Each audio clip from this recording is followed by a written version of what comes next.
Assalamualaikum warahmatullahi wabarakatuh. Nama saya Siti Alvia Ramadhani Dutulong dari kelas PAI 2G. Di video kali ini saya akan menjelaskan 12 materi dari mata kuliah pengembangan profesi guru. Langsung saja ke pokok bahasan materi yang pertama, yaitu konsep dasar profesi, karakteristik, dan syarat profesi. Yang pertama, menurut Kamus Besar Bahasa Indonesia, profesi adalah bidang pekerjaan yang dilandasi pendidikan keahlian, keterampilan, kejuruan, dan sebagainya. Profesi merupakan suatu pekerjaan tertentu yang menuntut persyaratan khusus dan istimewa sehingga meyakinkan dan memperoleh kepercayaan pihak yang memerlukannya.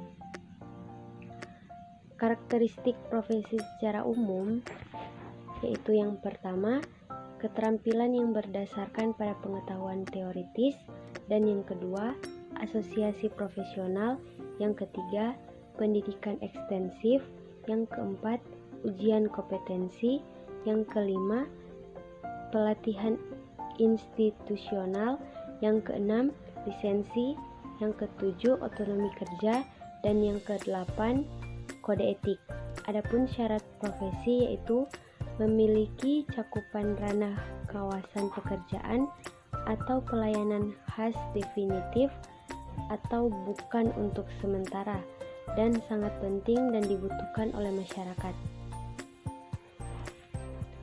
Lanjut ke materi yang kedua, yaitu tentang kompetensi guru profesi berdasarkan Undang-Undang Nomor 14 Tahun 2005.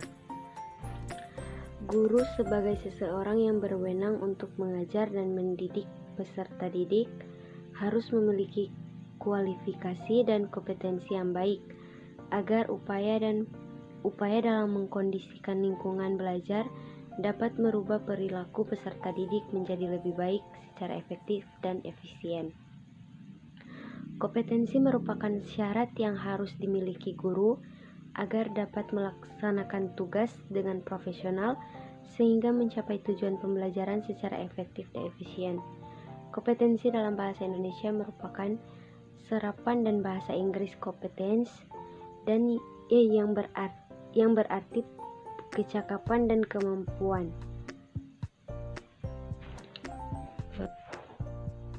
Selanjutnya, pengertian kompetensi guru menurut Undang-Undang Nomor 14 Tahun 2005 adalah kompetensi guru dapat dimaknai sebagai kebulatan pengetahuan, keterampilan, dan sikap yang berwujud tindakan, cerdas dan penuh tanggung jawab dalam melaksanakan tugas sebagai agen pembelajaran.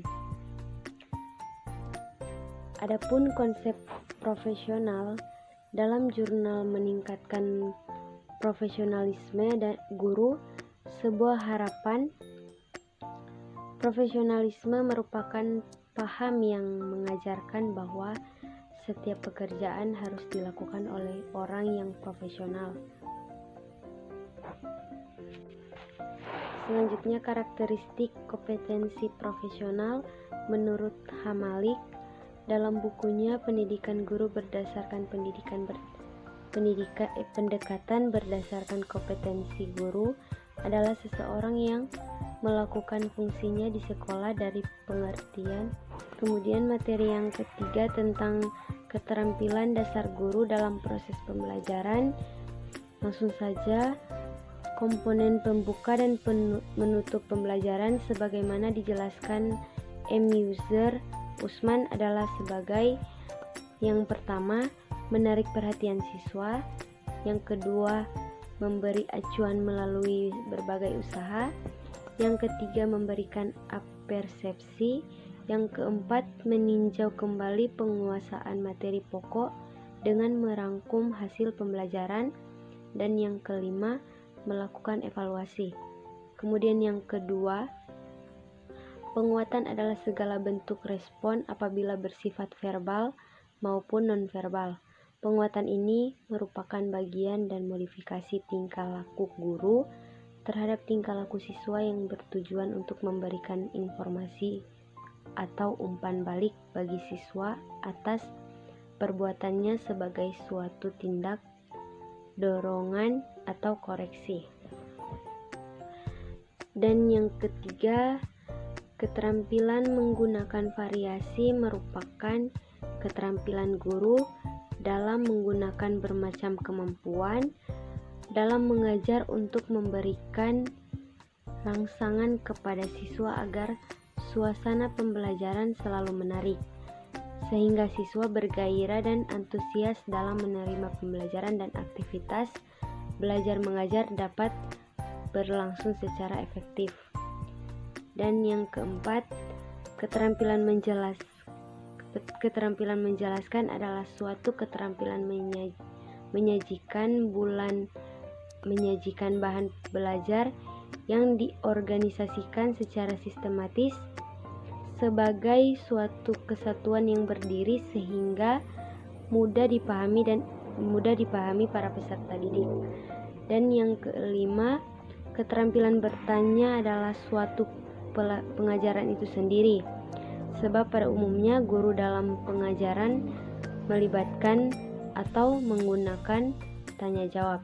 Dan yang keenam terakhir, diskusi adalah suatu proses belajar yang dilakukan dalam kerjasama kelompok bertujuan memecahkan suatu permasalahan, mengkaji konsep, prinsip, dan kelompok tertentu.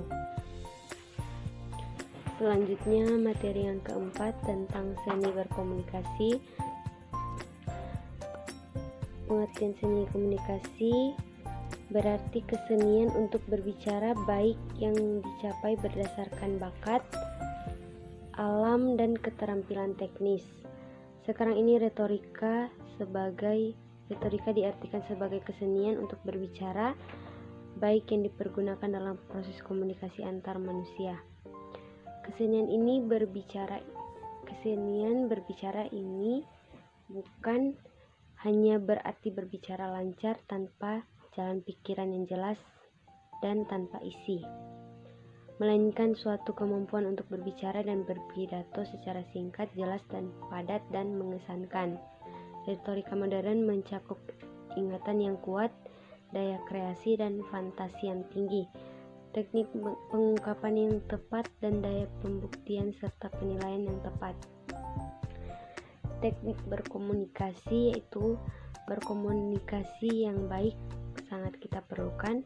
Dengan melakukan komunikasi yang baik, maka orang lain akan merasa nyaman dan akan selalu merasa membutuhkan keberadaan kita. Seni berkomunikasi ini akan memberikan nilai lebih kepada Anda dari beberapa orang yang pernah berbicara dengan Anda.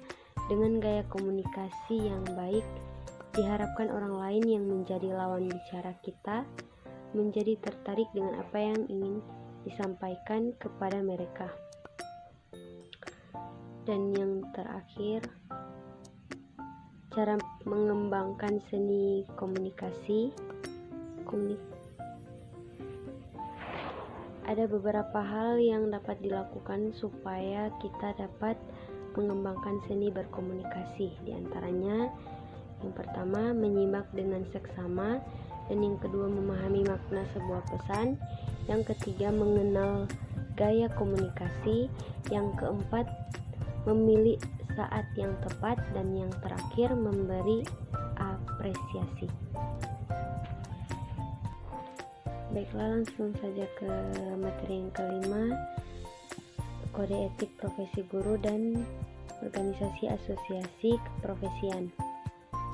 Pengertian kode etik guru secara harfiah, kode artinya aturan dan etik artinya kesopanan atau tata susila atau hal-hal yang berhubungan dengan kesusilaan dalam mengerjakan suatu pekerjaan.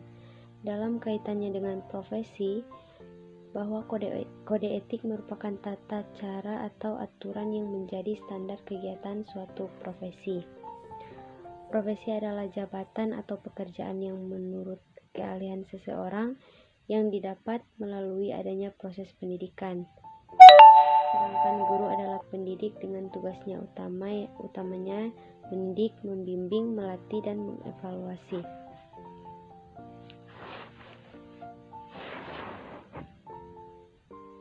Sedangkan pengertian kode etik guru Indonesia adalah norma dan ada yang disepakati dan diterima oleh guru-guru Indonesia sebagai pedoman sikap dan perilaku dalam melaksanakan tugas dan profesi sebagai pendidik, anggota masyarakat, dan warga negara. Yang selanjutnya, pengertian organisasi asosiasi keprofesian. Organisasi asosiasi keprofesian adalah suatu wadah perkumpulan orang-orang yang memiliki suatu keahlian khusus yang merupakan ciri-ciri khas dari bidang keahlian tertentu. Kemudian, isi dan tujuan kode etik profesi guru dan organisasi asosiasi keprofesian yang adalah guru berbakti dalam membimbing anak didik guna membentuk generasi Indonesia yang seutuhnya yang berjiwa Pancasila. Selanjutnya materi yang keenam yaitu pengembangan profesi kepribadian guru, kemampuan profesional. Pengertian kepribadian guru adalah karakter dan identitas yang berarti sifat hakiki individu yang tercermin pada sikap dan perbuatannya yang membedakan dirinya dan diri dari yang lain. Kepribadian adalah faktor yang sangat berpengaruh terhadap keberhasilan seorang guru sebagai pengembangan sumber daya manusia karena guru berperan sebagai pembimbing, pembantu, dan sekaligus panutan. Selanjutnya, profesionalisme guru. Profesional menunjuk pada dua hal. Yang pertama, orang yang menyandang suatu profesi, misalnya dia seorang profesional. Kedua, penampilan seseorang dalam melakukan pekerjaannya yang sesuai dengan profesinya. Profesionalisasi menunjuk pada proses peningkatan kualifikasi maupun kemampuan para anggota profesi dalam mencapai kinerja yang standar dalam penampilannya sebagai suatu profesi. Selanjutnya, sikap profesionalitas guru, yaitu guru profesional akan tercermin dalam penampilan pelaksanaan tugas-tugas yang ditandai dengan keahlian baik dalam materi maupun metode. Dengan keahliannya itu, seorang guru mampu menunjukkan otonominya baik pribadi maupun sebagai pemangku profesinya. Selanjutnya materi yang ketujuh tentang pemimpin pendidikan, strategi pengembangan profesi guru. Guru profesional adalah guru yang memiliki keahlian, tanggung jawab, dan rasa kesejawatan yang didukung oleh etika profesi yang kuat serta kualifikasi kompetensi yang memadai.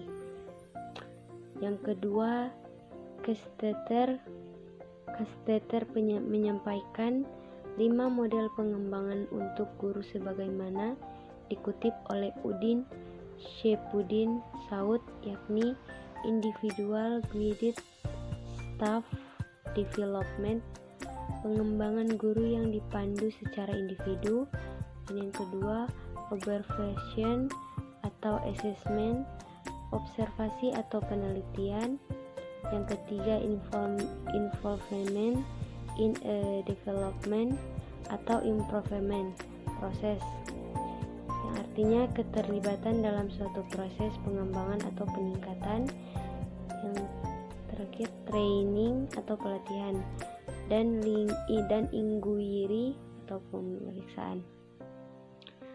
Dan yang ketiga, Direktorat Jenderal Pendidikan Dasar dan Menengah Departemen Pendidikan Nasional menyebutkan beberapa alternatif program pengembangan profesionalitas guru melalui berbagai strategi. Strategi pengembangan profesionalitas dilakukan oleh guru itu sendiri, lembaga pendidikan, dan pemerintah. Yang terakhir, jadi dapat disimpulkan bahwa kepemimpinan guru merupakan suatu proses kegiatan yang dilakukan oleh seseorang guna mempengaruhi aktivitas seseorang kepada suatu kelompok baik 2 orang atau lebih dalam suatu usaha untuk mencapai ke arah tujuan dalam situasi tertentu atau situasi yang telah ditentukannya. Lanjut materi yang ke-8, strategi pengembangan profesional guru Indonesia berdasarkan peraturan yang berlaku.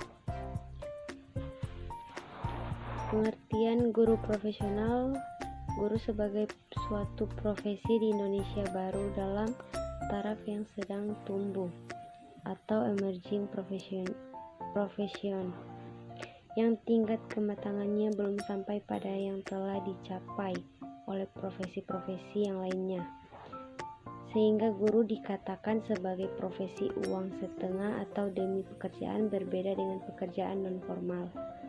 Guru profesional adalah pekerjaan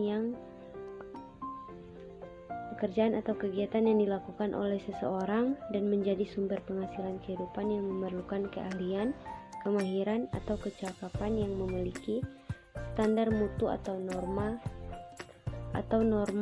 tertentu serta memerlukan pendidikan profesi. Undang-Undang Nomor 14 Tahun 2005 tentang guru dan dosen.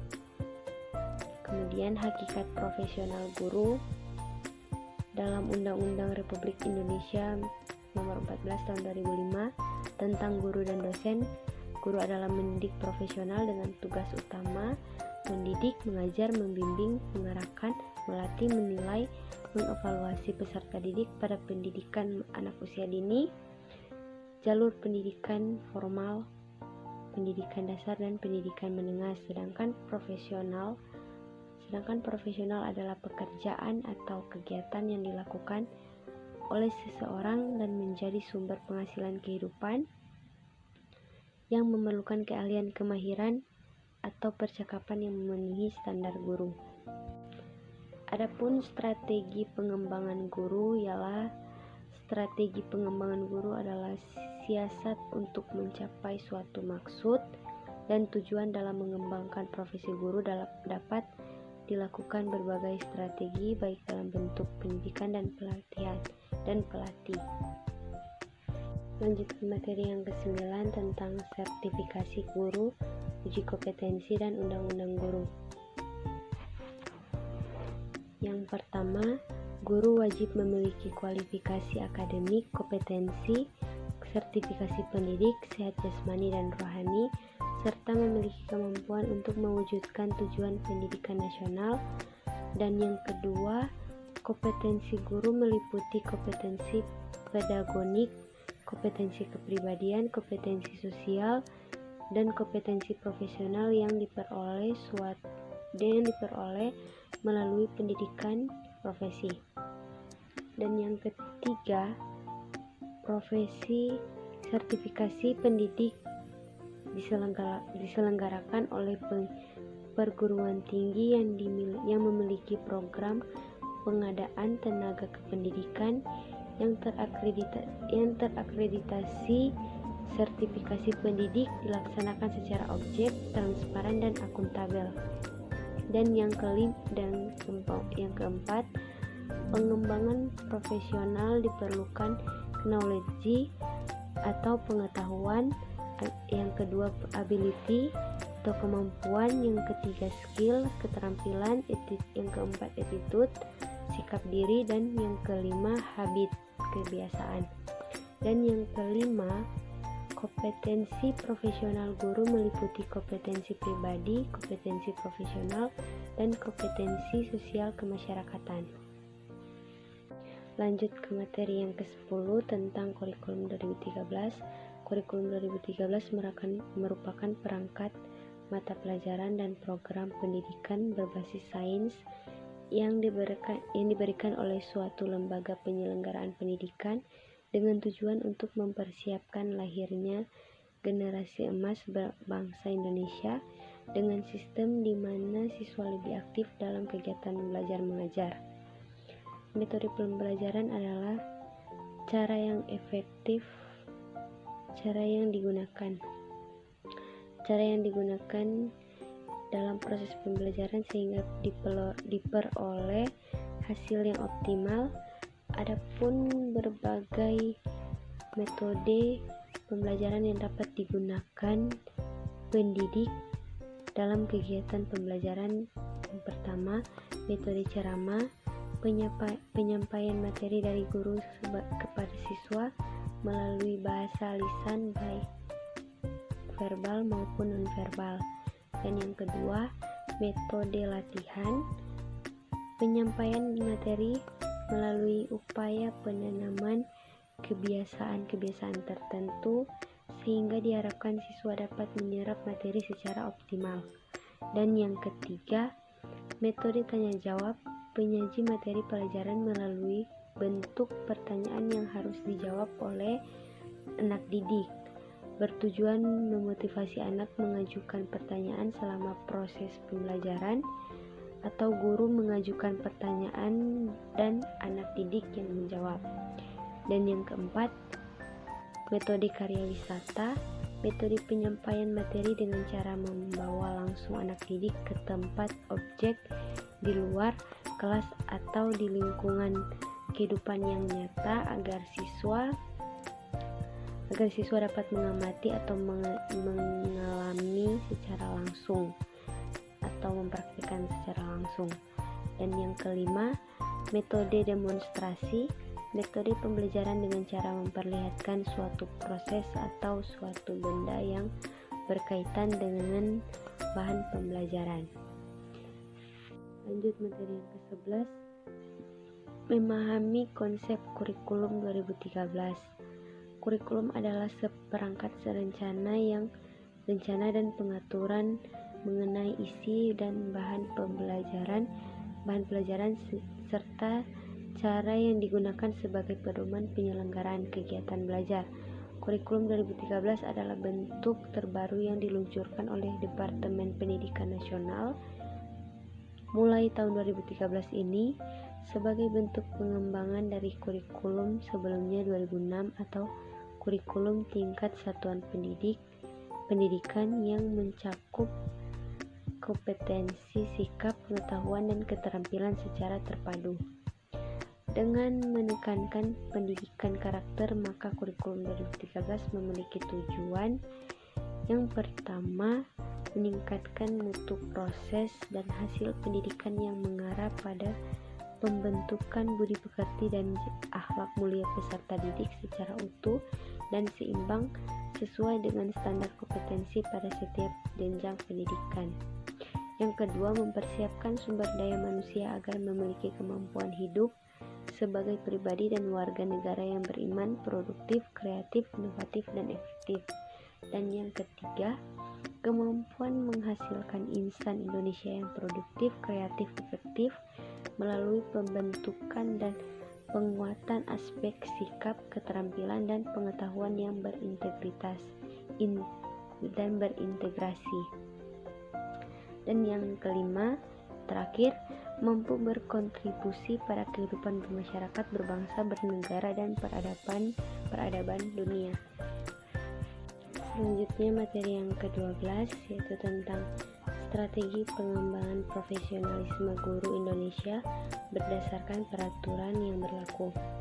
Pendidikan mempunyai peranan yang sangat besar dalam peningkatan SDM yang bermutu, karena pendidikan memiliki tanggung jawab besar dalam kerangka membangun, membina, dan mengembangkan kualitas manusia Indonesia yang dijalankan secara terstruktur, sistematis, dan terprogram serta berkelanjutan. Untuk menghasilkan SDM yang bermutu dan berwawasan teknologi, pendidikan diperlukan profesionalisme tenaga pendidik dan memanfaatkan teknologi pendidik dalam dunia pendidikan. Tenaga pendidik yang profesional dapat diartikan sebagai komitmen para tenaga pendidik untuk meningkatkan profesionalismenya dan terus-menerus mengembangkan strategi-strategi yang digunakannya dalam melakukan pekerjaan sesuai dengan profesinya itu. Profesionalisme pendidik dapat dicapai dengan memperdalam bidang keilmuan atau kognitif melalui pendidikan pasca sarjana, pendidikan dan latihan jangka pendek, meningkatkan kemampuan psikomotorik, dan efektif melakukan melalui pelatihan, lokakarya seminar, diskusi, pelaksanaan akademik, dan mimbar akademik. Baiklah, itulah materi dari 11 sampai materi yang ke-12 dari mata kuliah pengembangan profesi guru. Lebih dan kurang saya memohon maaf. Wabillahi taufiq wal hidayah. Assalamualaikum warahmatullahi wabarakatuh.